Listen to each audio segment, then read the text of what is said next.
शुरुआत करते हैं आज की न्यूज़पेपर की। हम पहली न्यूज़ देखने वाले हैं गुलाम नबी आज़ाद से संबंधित। हाल ही में एक न्यूज़ आई है कि गुलाम नबी आज़ाद ने कांग्रेस की पार्टी से इस्तीफ़ा दे दिया। उनका कहना है जब से राहुल गांधी आए हैं तब से बहुत सारी चीज़ें बदल गई। पार्टी पहले जैसी बिल्कुल नहीं रही है। ठीक है, कई सारे सुधारों की ये डिमांड करते रहे। लास्ट में ये परेशान होकर के कांग्रेस पार्टी से फिर अपना इस्तीफ़ा दे दिया। इनका कहना है कि मैं किसी भी दूसरी पार्टी में नहीं जा रहा हूँ, मैं अपनी खुद की पार्टी जल्दी ही लेकर के आऊँगा। तो गांधी परिवार के करीबी नेताओं में शुमार थे गुलाम नबी आज़ाद। इन्होंने कांग्रेस से इस्तीफ़ा दे दिया है। जम्मू कश्मीर के पूर्व सीएम रह चुके आज़ाद कांग्रेस के बागी गुट था G23 के अहम सदस्य माने जाते थे। लगातार पार्टी में सुधार की डिमांड कर रहे थे।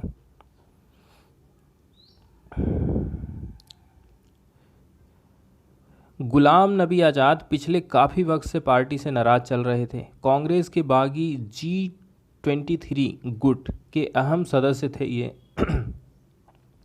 आज़ाद ने सोनिया गांधी को कांग्रेस में बदलाव लेकर लाने के लिए एक चिट्ठी लिखी थी। इस चिट्ठी के बाद काफ़ी बवाल मचा था। सोनिया को लिखी चिट्ठी में नेहरू संजय का जिक्र था। आज़ाद ने सोनिया गांधी को चिट्ठी लिखी थी जिसमें कांग्रेस से जुड़ने का जिक्र किया है। उन्होंने लिखा था कि छात्र जीवन में महात्मा गांधी, पंडित जवाहरलाल नेहरू, सरदार पटेल, मौलाना अब्दुल कलाम आज़ाद, सुभाष चंद्र बोस, अन्य स्वतंत्रता सेनानियों से प्रभावित हुआ था।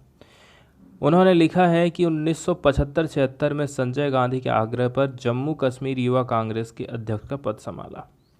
ठीक है, और बिना किसी स्वार्थ भाव के दशकों तक पार्टी की सेवा करते रहा। उनका कहना है कि आपके नेतृत्व में पार्टी अच्छा प्रदर्शन कर रही थी। किसके नेतृत्व में? सोनिया गांधी।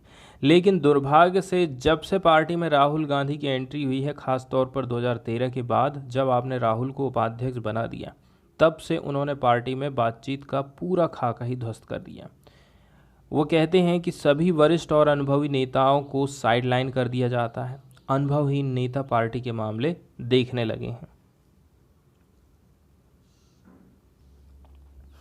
एक और न्यूज़ आई है दिल्ली से। दिल्ली में ऑपरेशन लोटस से संबंधित ये न्यूज़ आई है। दिल्ली केजरीवाल का कहना है कि नरेंद्र मोदी की सरकार ने ऑपरेशन लोटस चलाई थी।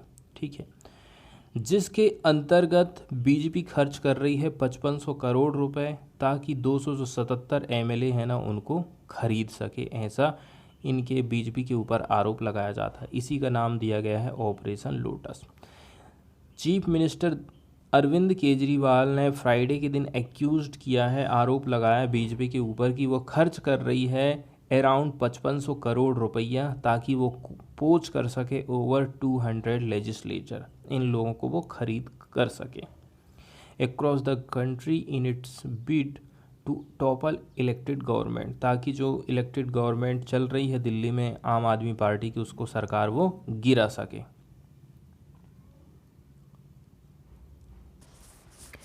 इसके बाद वाली जो न्यूज़ आई है वो चुनाव में फ्री स्कीम को लेकर के आई है।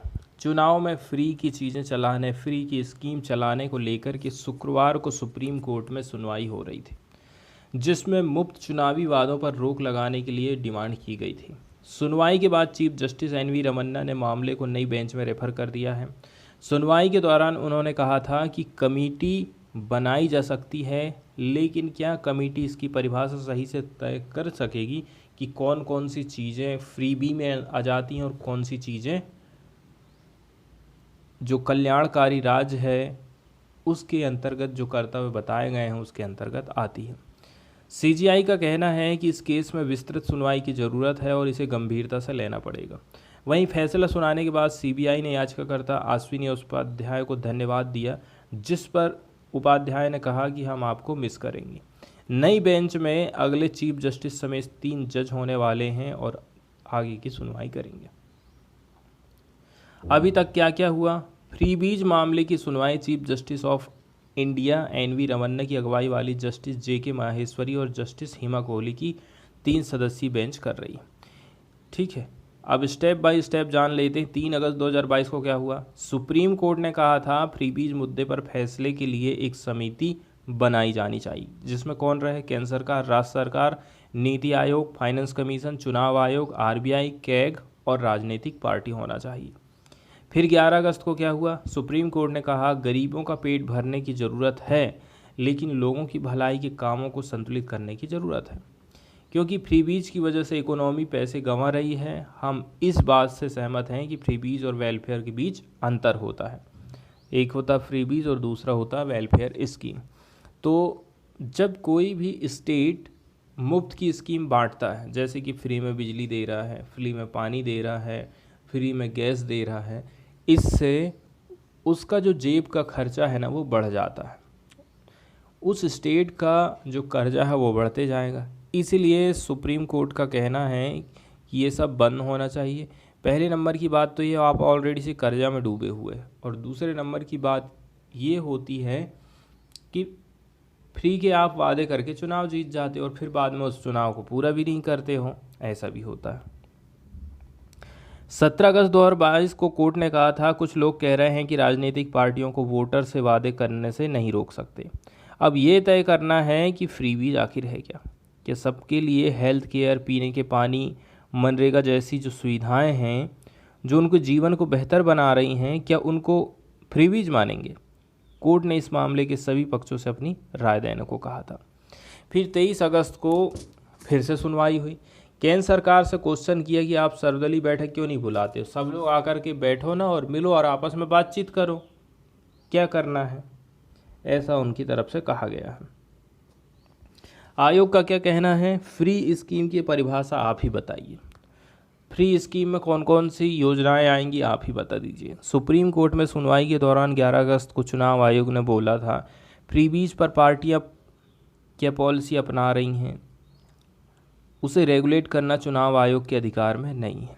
चुनावों से पहले फ्रीबीज का वादा करना या चुनाव के बाद उसे देना राजनीतिक पार्टियों का नीतिगत फैसला होता है।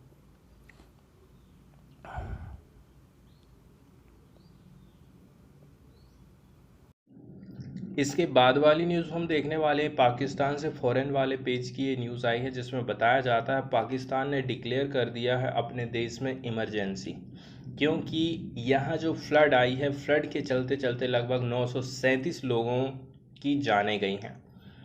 पाकिस्तान की गवर्नमेंट ने डिक्लेयर कर दिया है नेशनल इमरजेंसी, क्योंकि रेन से जो प्रभावित, रेन के चलते चलते फ्लड आया और फ्लड से ही प्रेरित होकर के 937 लोगों की जान आ गई है।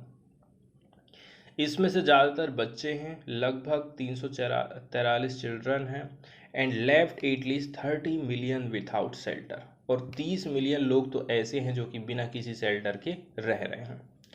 सिंध प्रोविंस में रिपोर्टेड किया गया है highest number of death as 306 people lost their life due to floods and rain related incident. Sindh province में सबसे ज़्यादा डेथें हुई हैं 306। ठीक है, फ्लड आई, रेन से रिलेटेड जो इंसिडेंट घटनाएं घटी हुई हैं 14 जून से लेकर के थर्सडे तक का ये आंकड़ा है। ये डाटा हमने देखे नेशनल डिजास्टर मैनेजमेंट अथॉरिटी की द्वारा। वहीं बलूचिस्तान की यदि हम बात कर लें तो यहाँ पर 234 डेथ की खबरें आई हैं। Whereas Khyber Pakhtunkhwa and Punjab province recorded 185 and 165। वहीं यदि आप देख लो खैबर पख्तूनिया, यहाँ पर 185 डेथ हुई है, और जो पंजाब प्रोविंस है वहाँ पर 165 डेथ हुई है। वहीं यदि हम बात करें पाकिस्तान ऑक्यूपाई कश्मीर पीओके में 37 लोगों की जान गई है, जबकि जो 9 लोग हैं, 9 लोगों की डेथ रिपोर्ट की गई है Gilgit Baltistan reason during the current monsoon rain.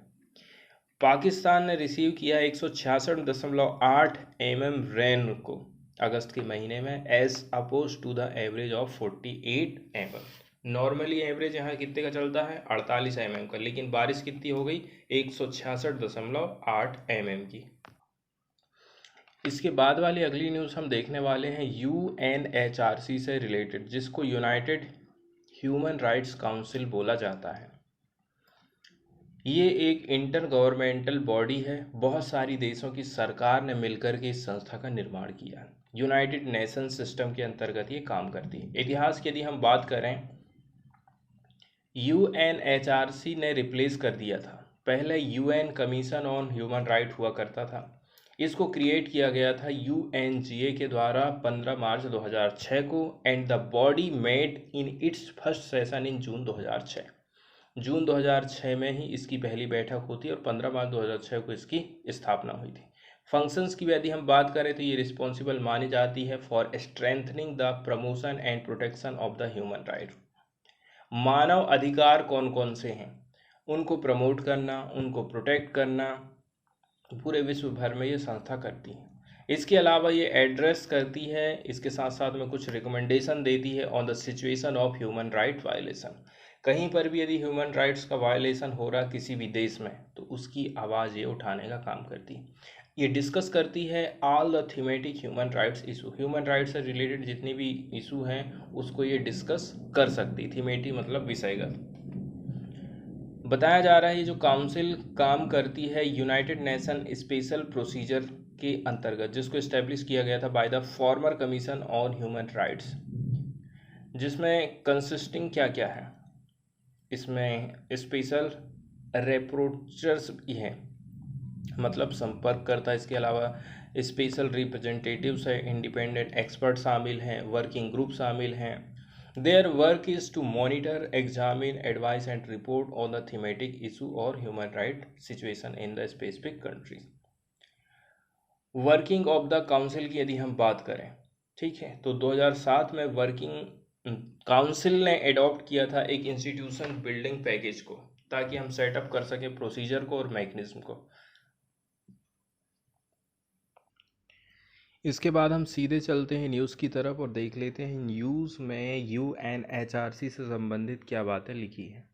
China ने प्लेज किया है, चाइना ने वादा किया है कि वो सपोर्ट करेगा श्रीलंका का। कहाँ पर? यूएनएचआरसी का जब सेशन का आयोजन किया जाएगा वहाँ, है ना। लेकिन यहाँ पर बताया जा रहा है इनवॉय की यदि हम बात करें, इनवॉय, ठीक है, इनवॉय मतलब जो राजदूत हुआ करते हैं, उन्होंने क्या कहा? उनका कहना है हम यहाँ पर रूड इंटरफेरेंस देख रहे हैं फ्रॉम द थर्ड पार्टीज।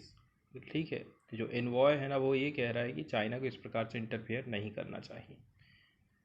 कुछ ही टाइम बचा है जब हम देखेंगे United Nations human rights council का सेशन आयोजित किया जाएगा जिनेवा में, जहाँ पर एक रिजोल्यूशन है किसको लेकर के, श्रीलंका को लेकर के वो एक्सपेक्ट किया जा रहा है कि टेबल के ऊपर रखा जाएगा।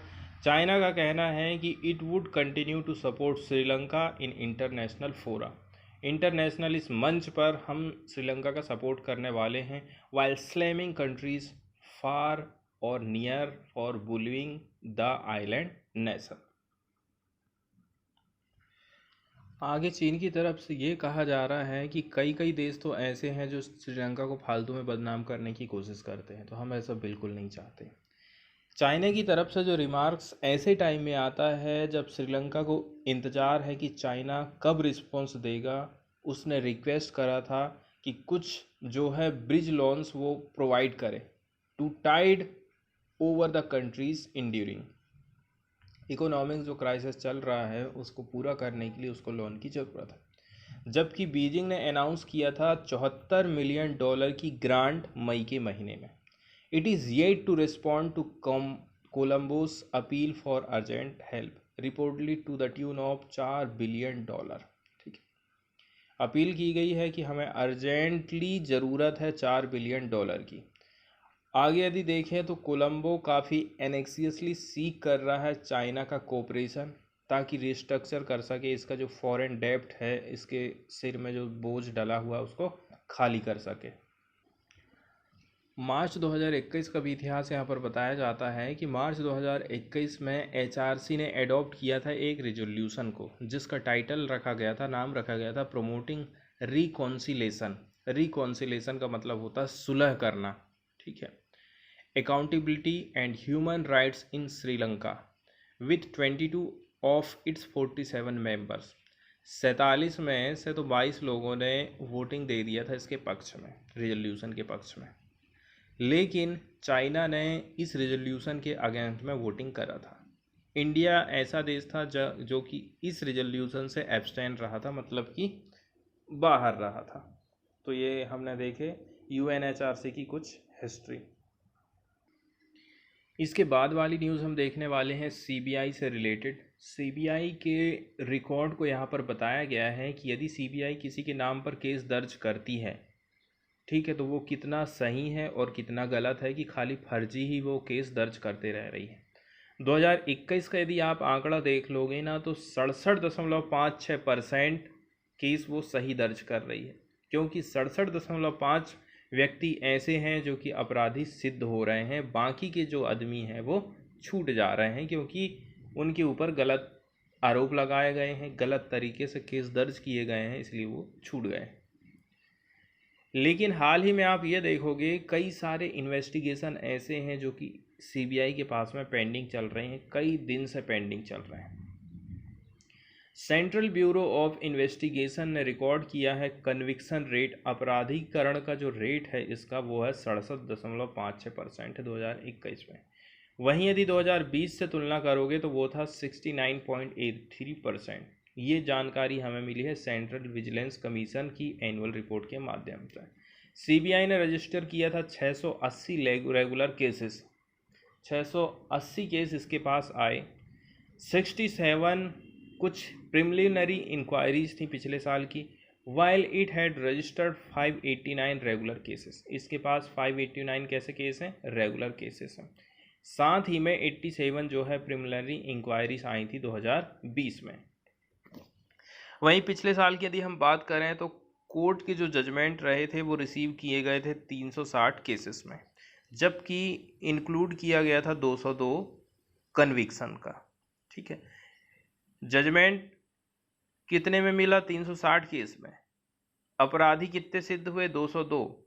और जो 82 लोग थे वो कैसे रहे? एक्विटल्स रहे, मतलब इनको बरी कर दिया गया। And 15 of discharge from allegation, और 15 को हमने डिस्चार्ज कर दिए गए ये एलिगेशन से। वहीं यदि हम बात कर लें 61 मैटर ऐसे रहे, cases were disposed on other reasons. ठीक है, यहाँ पर जो है कुछ और रीजन का डिस्पोज हमको देखने को मिला। वहीं हम देख लें साल के अंत में a total of 10,232 cases were pending in various court. अलग अलग इसके जो कोर्ट रहे थे 10,232 केसेस ऐसे थे जो कि पेंडिंग रहे थे। फिर 2021 में जो इन्वेस्टिगेशंस थे वो पेंडिंग थे, वो कितने थे? वो थे 982, जिनमें से जो फिगर है वो पहुंच गया कितने का? 1117 प्रीवियस ईयर में। फिर जो जांच थी वो फाइनल करी गई थी 798 रेगुलर केसेस में और 86 प्रिलिमिनरी इंक्वायरीज में लास्ट ईयर। अब आगे हम देख लेते हैं करप्शन को लेकर के क्या फिगर यहाँ पर बताया गया है। ठीक है, लास्ट ईयर 457 ऐसे केसेस थे जो कि परटेन कर रहे थे, जिनका संबंध था various charges under the prevention of corruption act, जिनका सीधा सीधा संबंध था करप्शन से, भ्रष्टाचार से।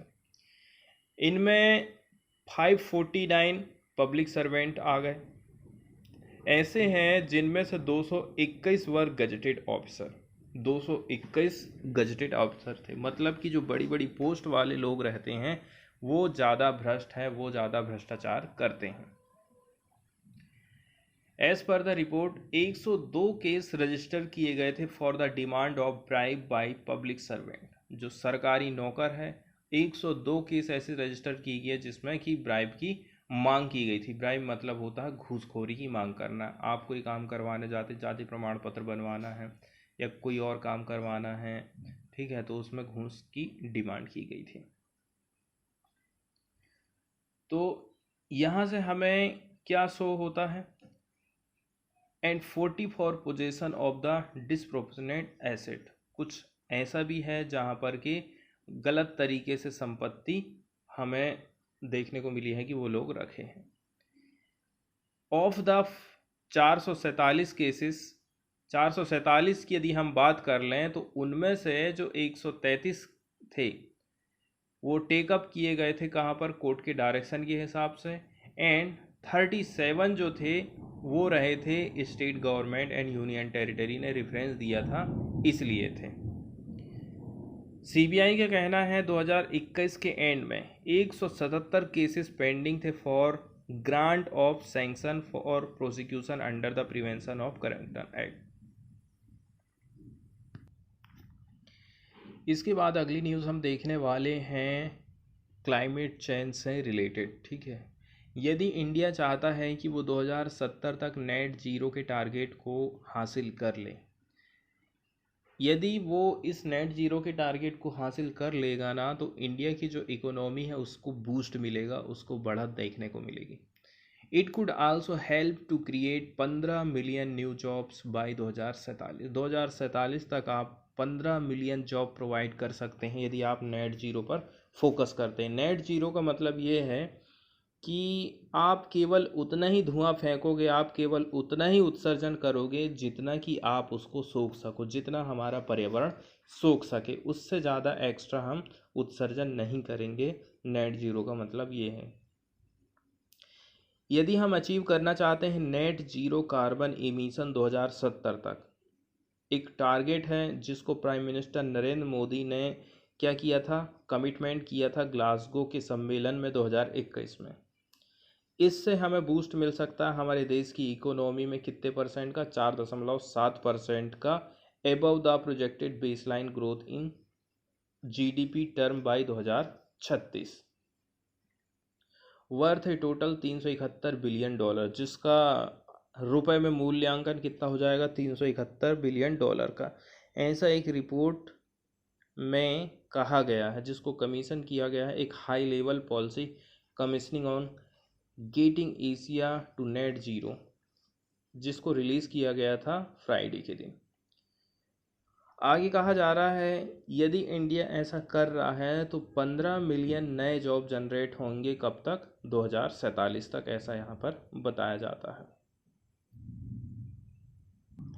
अब वहीं इंडिया को क्या करना होगा यदि इंडिया चाह रहा है कि वो नेट ज़ीरो को अचीव करें। क्या कहा गया है, इसमें शामिल है रिसर्च एंड मॉडलिंग।